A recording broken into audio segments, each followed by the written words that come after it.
실거주 의무와 이 전매 제한을 완화를 시킨다 네. 발표를 하면서 전매 제한은 바로 이제 없앴단 말이에요. 이제 실거주 의무만 남았다. 이 실거주 의무는 법이. 근데 국회로 넘어갔는데 국회에서 결정을 안 한 거죠, 지금. 안에서 지금까지 지지부진하게 지금 질질질질 끌고 오고 있는 상황이다. 근데 지금 이제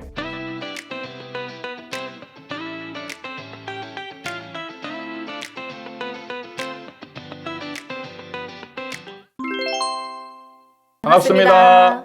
아파트 사이클 연구소 소장 이현철입니다. 백자입니다. 반갑습니다. 네. 소장님, 오늘은요. 올해 1월 정부가 약간 부동산이 확 식었었잖아요. 그때. 네. 그래서 많은 규제들을 완화를 했단 말이죠. 그 중에 하나가 이 수도권 분양가 상한제 주택에 적용되는 이 단지들의 실거주 의무와 이 전매 제한을 완화를 시킨다 네. 발표를 하면서 전매 제한은 바로 이제 없앴단 말이에요. 네, 완화를 네. 시켰단 말이에요. 네.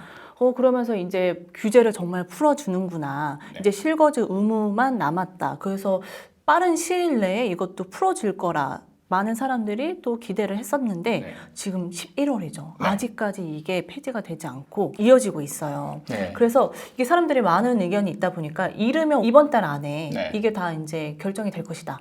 이렇게 또 발표가 나면서 네. 많은 사람들이 이거 진짜 폐지가 될 것인가? 안 될 것인가 말이 많은 것 같아서 저희도 좀 얘기를 해보려고 합니다. 이 실거주 의무 폐지 이러면 이번 달 안에 좀 결정이 될 것 같다고 하는데 소장님이 보시기에는 어떻게 보세요? 이게 될까요? 일단 이제 정부가 1월 달에 전매 제한을 풀고 실거주 의무도 폐지하겠다 이렇게 이제 했는데 이 두 가지가 좀 성격이 좀 달라요. 다른 게 전매 제한은 정부 시행령으로 입법이 아니죠. 법이 아니기 때문에 그냥 정부가 결정하면 즉시 시행할 수가 있어요. 그래서 네. 전매 제한은 시행령으로 결정하는 거기 때문에 정부가 그냥 결정해서 전매 제한을 풀어버렸어요. 그런데 이 실거주 의무는 법이에요. 네. 그래서 법이어서 이게 국회로 결정권이 국회로 넘어간 거예요. 근데 국회로 넘어갔는데 국회에서 결정을 안 한 거죠, 지금. 안에서 지금까지 지지부진하게 지금 질질질질 끌고 오고 있는 상황이다. 근데 지금 이제 얘기가 나오고 있는 게 국회에서 이거를 지금 법안 처리를 위해서 지금 검토를 하겠다. 지금 이제 이런 얘기가 나오면서 지금 이제 통과 가능성 이게 지금 대두되고 있는 상황이다. 이렇게 이제 보시면 될 것 같습니다. 그러니까 이게 처음 나올 때만 해도 이 발의를 했을 때 큰 반대 의견이 많이 없어서 네. 금방 되지 않을까 이렇게 사람들이 좀 예상을 했던 것 같고 네. 그래서 또 분양권에 관심 있던 사람들도 이거를 좀 빨리 될 거니까 만약에 사둔다면 괜찮지 않을까 막 이랬던 것 같은데 지금까지 이어지고 있단 말이죠. 네. 이게 왜 이렇게 질질질질 네. 끌어지고 있는 걸까요? 네. 일단은 사실 법안을 통과시켜야 될 그 주도권을 쥐고 있는 게 민주당 쪽이죠. 다수 의석을 차지하고 있으니까. 근데 민주당 입장에서는 사실 이게 좀 애매한 게, 그러니까 1월까지만 해도 사실 큰 반발이 없었던 건 뭐냐면 2022년 한 해 급락하는 상황이었잖아요. 네. 시장이 완전 급락하는 상황에서는 이런 걸 풀어줬을 때 사실은 어떤 이걸 막을 만한 명분이 사실은 적었어요.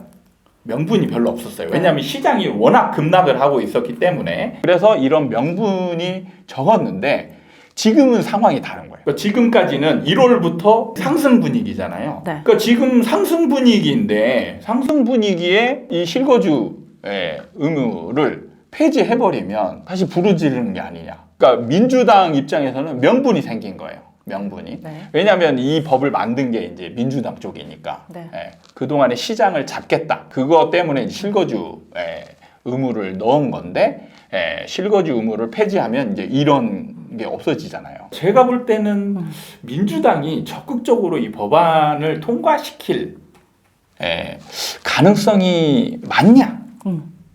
저는 좀 적다고 봅니다. 왜냐하면 실거주 의무 폐지라는 게 뭐냐면 자, 지금 분양권을 가지고 있는 사람 입장에서 보면 자, 실거주를 하기 위해서 산 거잖아요. 근데 실거주 의무를 폐지해달라고 요구하는 건 뭐냐면 투자자란 얘기예요. 아니면 실거주를 할 계획이 없는 상태에서 무리하게 산 사람이거나 네. 빠져나오고 싶은 거잖아요. 그런 사람을 도와주는 것이 되는 거잖아요. 네. 그러면 자, 민주당은 지금 뭐라고 주장하냐면 이런 거를 폐지하는 거는 갭투기나 투자자들을 도와주는 형국이다. 실제로 실거주자를 도와주는 게 아니거든요. 그러니까 명분이 충분히 있어요. 그렇잖아요. 네. 그러니까 사실 민주당은 굳이 애써서 풀어줄 필요가 없다. 어찌됐든 이게 지금 많은 사람들이 요구하고 있는 사안이긴 하잖아요. 그러면 진짜 많은 사람들이 요구하는 건가요? 소리가 크니까 예, 그렇게 제가 또 볼 생각할 때는 수 지금 있을 것 같은데. 지금 그쵸. 네. 분양권을 가진 사람들이 지금 요구하는 것일 텐데 네. 그 사람들이 과연 많은지는 모르겠습니다. 근데 그분들이 욕을 하면 어찌됐든 내년이 되든 네. 어떻게든 풀릴 수도 있을 사안일 것 같은데 그럼 내년은 또 다르게 또 영향을 미친다. 또 생각을 해야 되니까 어떻게 영향을 미칠까요? 그러니까 지금 풀리느냐 내년 이후에 풀리느냐는 시장 상황에 따라서 영향력이 굉장히 달라요. 네. 지금은 아직은 상승 분위기가 남아있는 상태이기 때문에 지금 이런 단계에서 풀어주면 다시 상승 분위기가 조금 더 살아날 수 있어요. 그러니까 지금은 이런 정책이 이렇게 딱 생기면 약간은 불씨를 살리는 그런 역할을 할 수 있어요. 근데 이런 게 지금 이제 다시 하락장으로 들어가잖아요. 그러면 2차 하락인 거예요. 지금 2022년에 하락을 했다가 네. 잠시 살아났다가 이제 하락하면 네. 이때부터는 사실 이제 정책으로 살릴 수 있는 동력이 없어요. 정부 입장에서 네.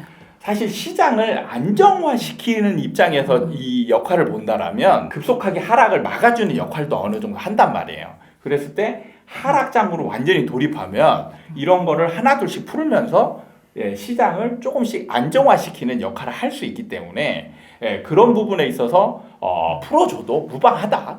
이런 거예요. 근데 실질적인 내용으로 보면은 사실 이런 거는 이제 투자자들을 도와주는 거거든요. 그러니까 우리가 지금 실거주자는 뭔가 도와줘야 된다 이런 그 명제 같은 게 있잖아요. 네. 그런 면에 있어 보면 이 실거주 의무 폐지는 사실 부합하지 않는 그렇죠. 정책이긴 맞아요. 알겠습니다. 오늘은 이르면 이번 달에 결정이 될 실거주 의무 폐지 법안에 대해서 좀 얘기를 해봤던 것 같습니다. 요약을 해보면 지난 1월부터 시작된 실거주 의무 폐지에 대해서 얘기를 해봤는데요. 빠르면 이번 달 안에 결정이 된다고 했는데 소장님의 의견은 올해는 쉽지 않을 것이고 올해에서는 하면 안 된다라는 의견과 민주당 또한 지금의 약간 상승 분위기가 있는 상황에서는 찬성을 할 가능성은 높지 않다 이렇게 말씀을 해주셨습니다. 모든 어떤 정책이든 부동산 시장에 맞춰서 시기에 맞춰서 하는 게 가장 중요하다. 이 핵심을 좀 말씀드리고 싶네요. 네. 오늘도 저희 아파트 사이클 연구소 사랑해주신 여러분께 감사드리고 다음에 또 도움이 되는 영상으로 찾아뵙도록 하겠습니다. 감사합니다.